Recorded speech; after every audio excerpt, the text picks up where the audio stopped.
Ustadz, bagaimana hukumnya apabila menikah tanpa wali dari ayah kandungnya karena ayahnya sudah meninggalkan dia sejak kecil tapi masih ada sampai sekarang, cuman tidak mau untuk menjadi wali, apakah diperbolehkan dengan wali hakim? Tapi boleh, iya.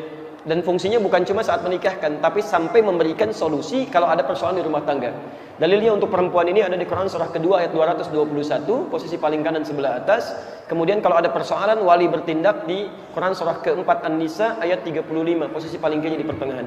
Saya bacakan ayatnya. Wala tankihul musyrikati hatta yu'minna. Jangan sampai ada laki-laki menikahi perempuan musyrik sampai dia mau beriman.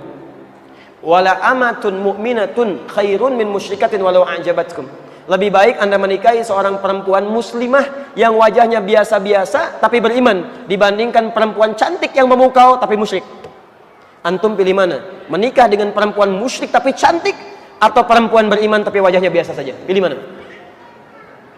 Lebih baik yang cantik beriman gitu kan? Kalau pilihan seperti tadi.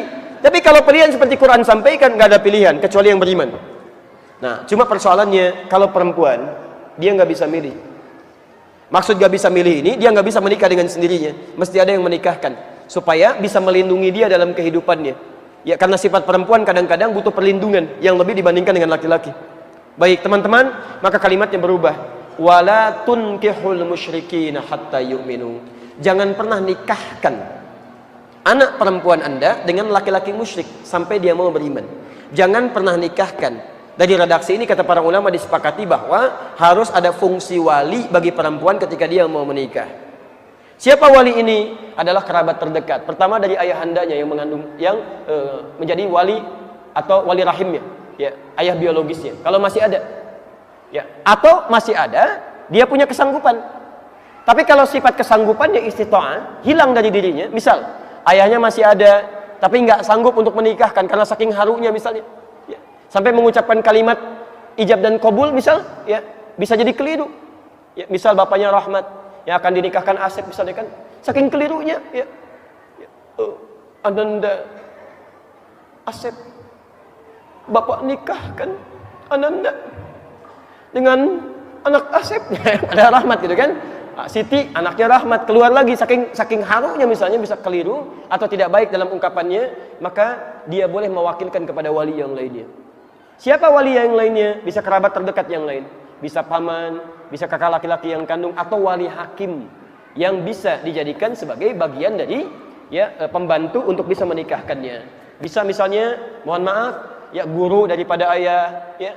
Bisa misalnya, mohon maaf, dari wali hakim petugas tertentu, itu sah, boleh dilakukan, ya. Nah, ini kasusnya yang seperti ini, itu boleh. Jadi kalau sifatnya sudah masuk kepada waktu pernikahannya, kemudian ayahnya merasa tidak mau, ada tanggung jawab dari sejak kecilnya, sudah meninggalkannya, dan ayahnya berdosa dengan itu, sepanjang dia tidak mau bertobat kepada Allah Subhanahu Wa Taala.